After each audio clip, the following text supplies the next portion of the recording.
what are the 1, 2, maybe 3 things that you would say, if you only could say 3 things to men, what would they be? Wow. And I want you to look into the camera and get all Kentucky on them, all right?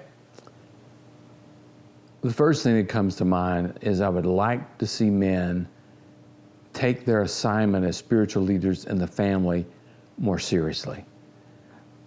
Your children and your wife, your grandchildren need to see the work of Christ in your life. They need to know that your faith is real. That's one of the reasons why we're losing a lot of youth. They're not seeing faith at home. So I'd like to see you take that more seriously. Humble yourselves and dig in and model Christ to your family.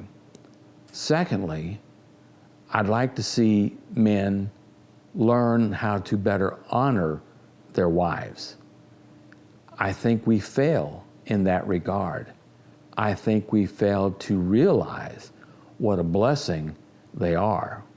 You know, here I sit 38 years into a marriage, afflicted with a terminal disease, and I understand it a whole lot better today than I did back in 1979 when Kim and I said I do. But we need to honor our wives.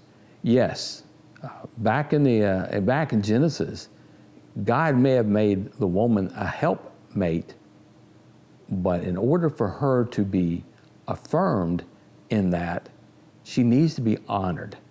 So focus on that and think about how you can honor your wife. The third thing that comes to mind is compromise. I remember as a teenager, I was active in my local church. A lot of the businessmen in my local church were teachers and that sort of thing. And then I had a chance to go work for one of them out of college. And what I saw in the workplace is not what I saw at the church house. I'm concerned about the number of men, maybe even men that attend Men Step Up or ISI, that they get it, they understand it, but when they get in the workplace, they become profane, they become excessively competitive, and there's no evidence of Christ in your work ethic. So I'd encourage you to think about your place in the marketplace, the things you say, the things that you do, and how they might honor or dishonor Christ.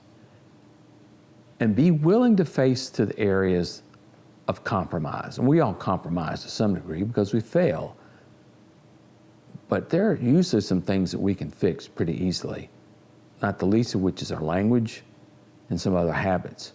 So I encourage you to guard against compromise, because every time that happens, it just builds more animosity towards the church and towards Christianity as a faith system.